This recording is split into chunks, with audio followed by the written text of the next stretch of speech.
Well, it's great to be back. It's great to be back. But you may notice a little bit of sadness in my face. You see, I've had such a wonderful time being here. According to Pastor David, this is not a job, this is work. I have enjoyed myself. It is never stressful coming here to be with you all. I've really had a great time. But sadly, this is my last formal presentation. So what I thought I would do is do a summary, a whistle-stop tour of everything we've spoken about during the last 2 weeks, if that's okay with you. What I will do is highlight the things that you can do to prevent or reverse all of the diseases that we've been talking about. Okay, now, as you've seen, we've been going through these colors. Each disease is a different color.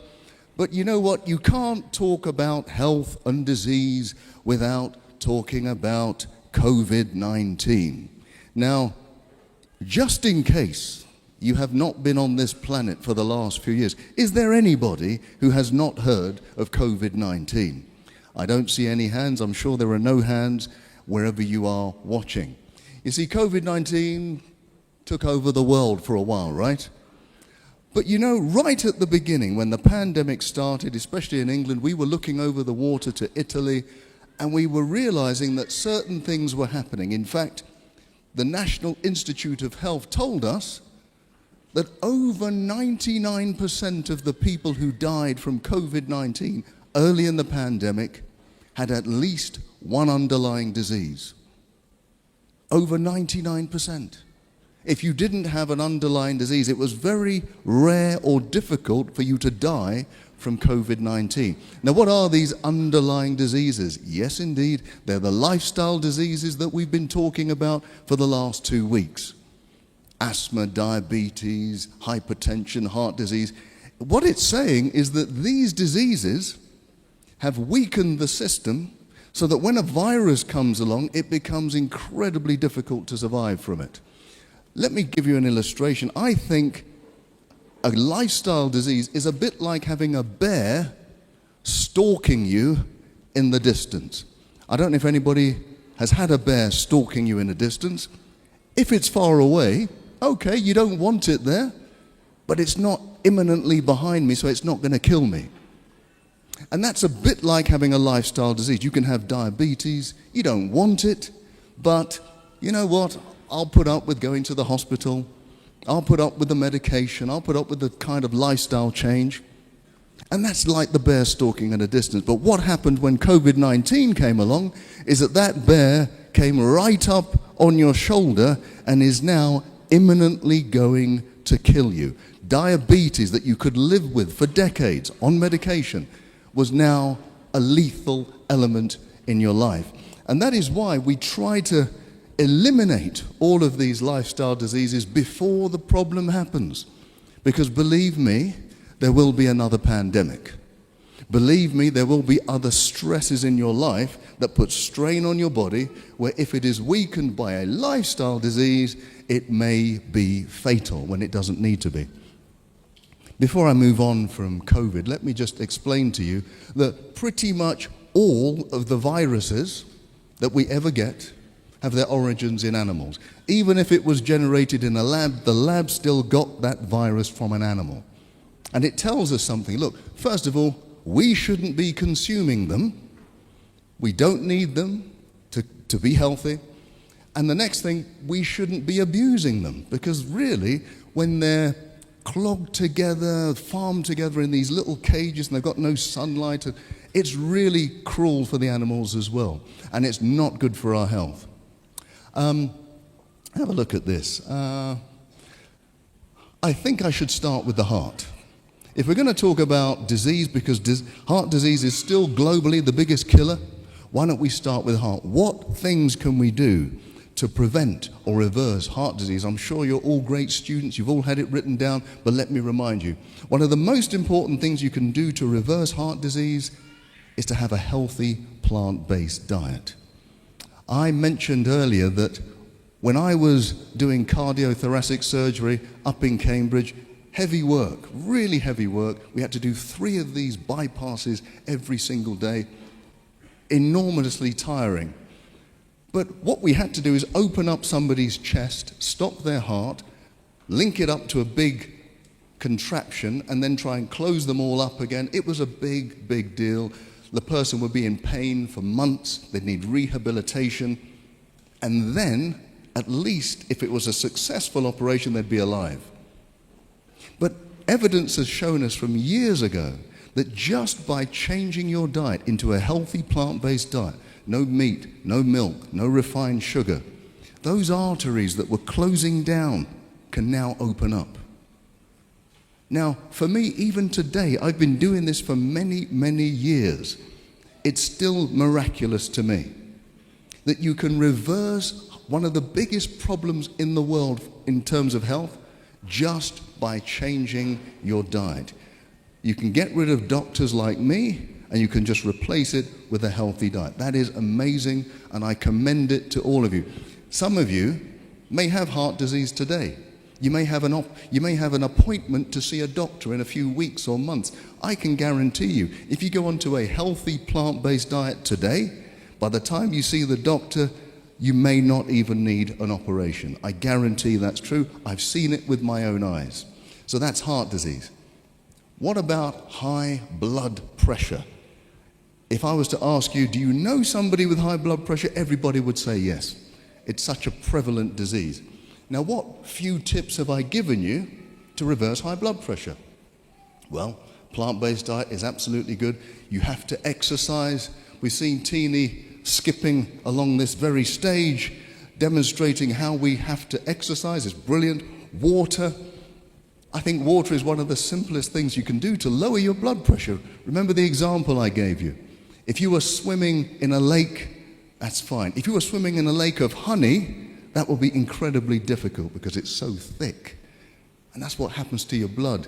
If you don't have enough water in it, it becomes incredibly thick. You then have to use a lot of energy to push that blood round the system. Therefore, your blood pressure has to rise. Here's something, though. Going on from the plant-based diet, we said that greens do something quite remarkable in our arteries. They get the interior of our arteries to release a chemical called nitric oxide. That nitric oxide opens up the arteries all over. I told you nitric oxide is the active ingredient of Viagra.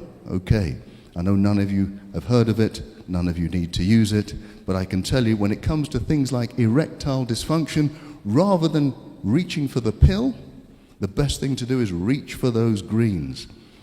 And let me remind you, gentlemen, because this is very important, if you have an episode of erectile dysfunction, you're at a high risk of having a heart attack or a stroke in the next 5 years. So rather than just going to the pill, start thinking about changing your lifestyles. Number 3, cancer. What things have we said about cancer? Well, I always tell people, and I've been speaking to a lot of people in the clinics throughout the weeks, if you have cancer, there are certain things that you must do. Cancer loves sugar. You must eliminate refined sugar. Vitamin D is key. You must have high levels of vitamin D. I recommend 20,000 units per day. Along with that, vitamin C, high dose. I have seen with my very own eyes people on high doses of vitamin C having their cancer reversed. We cannot guarantee it. Don't quote me. You can't guarantee it. But I have seen people on high doses of vitamin C have their cancer reversed. And remember, if you do have cancer, you must seek medical advice. I told you earlier during the week that those people who just say, I just want to go the natural route, often they don't survive. What you must do is seek medical attention and do the lifestyle, and then you have the best possible chance of surviving cancer. Medical attention alone does something, but it doesn't do everything. I remember when I used to be in the hospitals, the doctors would treat you for cancer and then allow you to eat the same foods that would cause cancer. That doesn't make any sense. So hospital treatment is good, but match that with lifestyle change, you've got a great chance of getting through, honestly. Now, what else can you do for cancer? I always say you should spice up your life. Spice up your life. Spices are really the keys to a healthy lifestyle too. They're like nature's natural drugs. The more spices you have in your life, the better your cells are going to be. Turmeric, most of us have heard of turmeric. It's a powerful antioxidant. And if you take away the oxidation of your cells, it reduces the risk of cancer. Ginger is like it. It's also anti-inflammatory. Cinnamon is brilliant. Cinnamon, not only does it lower your blood sugar, which if you have low blood sugar, the cancer doesn't grow too well, but cinnamon is brilliant in terms of fighting off viruses. In fact, they discovered this over 100 years ago. The women who harvested the cinnamon bark never got measles, never got tuberculosis. And cinnamon, if you have anybody in your family who has any kind of viral illness, you give everyone in the household cinnamon, it's less likely that you'll get the infection. Cardamom is very interesting because it actually makes you make more natural killer cells. They have a lethal name, but they do an awful lot of good. They're the white blood cells that defeat cancer. Diabetes. How do you beat diabetes? Definitely you need a healthy plant-based diet. But what else do we need to do? We should, every time you go for a meal and you're a diabetic, as you put your fork down, you should get up and go for a walk. Get up and go for a walk. What does that do? Well, as you're walking, you're using the big muscles in your body. Those muscles will absorb sugar very quickly. And so it will keep your blood sugar levels quite low. You then don't need to release a lot of insulin to deal with the sugar, and that means your cells can become insulin sensitive again. Insulin sensitivity is the opposite of diabetes. It can actually cure diabetes. I've told you quite boldly that anybody with type 2 diabetes does not have to live with it. Type 2 diabetes is completely reversible. Type 1 is more difficult, but type 2, completely reversible. So you do not have to live with it. Change your lifestyle and get rid of it. Okay, autoimmune disease, that was the last talk I did. That refers to all of these antibody diseases that are attacking different parts of the body. There are roughly 400 or 500 of them. Wherever you've got tissues in your body, you will have an auto-antibody if things go badly. And I must say, although I didn't talk about it, one of the biggest causes of infertility is autoimmune disease. Now, I know people go to the hospital for IVF treatment, absolutely, but rarely do they get to the bottom of what is the problem. And it's usually that you've got antibodies attacking your organs inside that makes it almost impossible to conceive. So everything you've heard me talk about with autoimmune disease, you need to apply if you want to get pregnant. Okay. Now, you've seen my details. I'm hoping that in 9 months I'm going to get lots of communications of people telling me, yeah, we have a child. So it's possible, believe me. Now, some of the things, if you weren't here the other day, some of the big things that you need to do to get rid of autoimmune disease is get rid of milk, because milk is one of the key factors that generates these antibodies. Deal with stress. Make sure you avoid refined sugar. Have high doses of vitamin D. If you do that, you have a great, great chance. A bit like a little boy called Bart Simpson, don't have a cow, man. Stay away from the milk. Okay.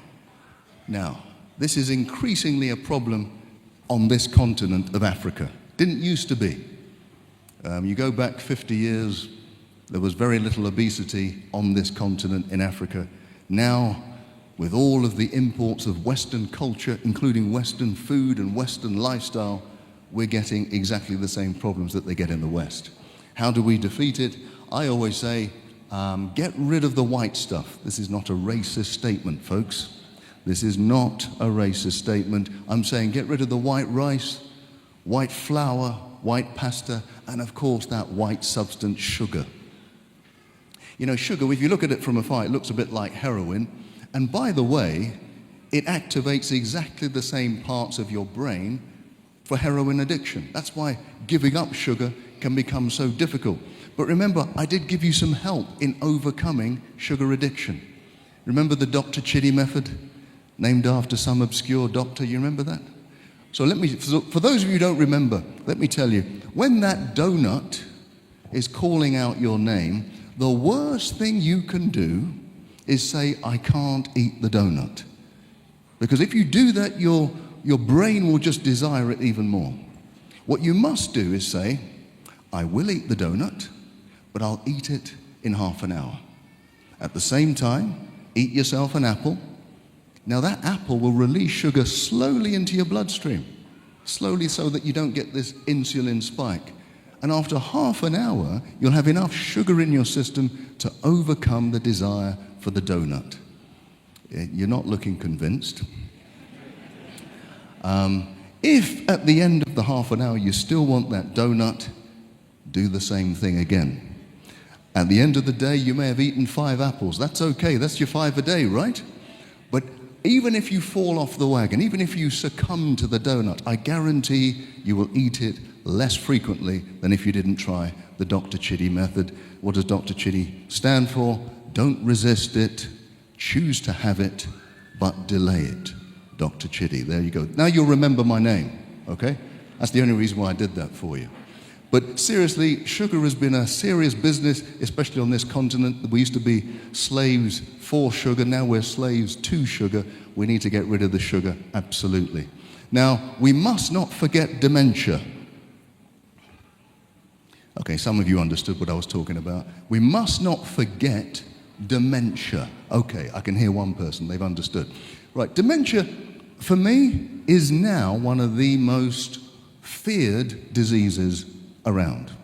When I was younger, a younger doctor, it used to be cancer. But now dementia, losing your memory, losing your personality, nobody wants that. It's a fearful thing. The good news is, and there is good news about dementia, it is a lifestyle disease. It is not random. Now you may have seen studies to say, well, there's a genetic makeup. There is. There are genes for dementia. But there are people who have the gene for dementia who don't get dementia. There are people who don't have the gene for dementia who get dementia. The biggest factors are lifestyle factors. So for example, you will know that if you have high blood pressure, that's a risk for dementia. If you're obese, if you're diabetic, and the biggest risk is long periods of stress in your adult life. If you do not know how to manage stress in your adult life, that is the biggest risk factor for dementia. So we're going to need to know how to manage the stress. We're also going to have to change our lives, so make sure we have the right diet. There's been lots of studies done. On this continent, actually, there's been a Nigerian study which showed that the more berries you have in your diet, the less likely you are to have Alzheimer's. It's even more significant than that. They have showed that if you have dementia, early signs of dementia, you go onto a healthy diet, have lots of berries, you can reverse up to 90% of the symptoms. Now maybe you've never heard that before. Because most people think, once I've got dementia, it's just a long road down to ruin. That's not true. If you are diagnosed and you change your lifestyle, you can reverse up to 90% of the symptoms of dementia. Talking about stress, we spoke a little bit about depression and anxiety and stress. What little signs can I give you to help? Well, remember what we said. There are triggers for depression. There are triggers for stress. And the big ones are debt, divorce, disease, and death. Now, we can't avoid some of them, but when they come to us, the best thing to do is to not hide away and keep it to yourself. The best thing to do is to get help quickly. The quicker we get help, the quicker we understand that we're not alone, that other people are going through exactly the same thing, the quicker we can cure ourselves or head off depression. What else do we need to do? If you're depressed, you might find it difficult, but one of the ways to break that cycle of depression is to get into some physical activity, whether it's going for a walk, a run, a swim, whatever. Maybe you need somebody to encourage you to do it, but it will break that cycle of depression quicker than just about anything. The next thing you can do is do something, even if it's small, for somebody else. That sounds strange. You're depressed. Why am I going to do something for somebody else? Well, we have shown through scientific endeavor that by doing even a small thing for someone else, it takes your mind off of yourself. And that can break that cycle of that spiral of self-thought. So the more you can do for somebody else, even if you don't feel like it, think of it as if you're doing something for yourself when you're doing something for somebody else. Being kind to somebody else is actually being kind to yourself. What else? I mean, we have to know how to heal from depression, and we've talked about it a lot. Forgiveness. The quicker we can start to forgive ourselves, forgive others, if you're able to do that, it is a quicker release from the grips of depression and stress. Every study I've seen in the last 10 years has an element of letting go of past trauma, of past hurt. The quicker we're able to do that, the greater the chance we're going to be free from depression. And we want to be free from depression. Because in fact, even at the heart of most of these diseases that I've been talking about is a level of stress. Stress makes every disease worse. It doesn't improve one disease. Right, so in fact, we know that disease is what? Dis-ease. So if we want to get rid of disease, we're going to have to start to be at ease with ourselves. We can only do that if we learn to forgive, if we learn to let go, and if we learn to look forward and stop looking back. But if we do look back, if I'm looking back to that episode of my life when I was hurt, let it always be looking back with forgiveness. Let it never be looking back with hurt and bitterness and anger. Let it always be that I'm looking back with forgiveness. When we look forward, the reason why we're here, this is hope for Africa, right? When we look forward with hope. Because there is always hope when you are in the presence of the Lord Jesus Christ. There is always hope. It doesn't matter where you find yourself. You could be in the darkest prison. And that could be a physical prison or an emotional prison. We should always be looking forward with hope. When we look down, and by looking down, I'm telling you that there are people that are in need of your help, people who don't have quite as much as you. It may not be money, it may be just a smile, it may be some company, it may be anything. When we're looking down, may we always look down with compassion, because that compassion doesn't just help the person you're helping, it actually helps us too. And finally, the final place to look is to look up, and to look up with gratitude. Wherever we find ourselves to be, let's remember that God has got us here. He will get us out of wherever we are, and He has a great future in store for all of us. We should be full of hope. We should be full of gratitude, because we serve a mighty God. He will never leave us. He will never abandon us. It doesn't matter if everybody abandons us. He never will.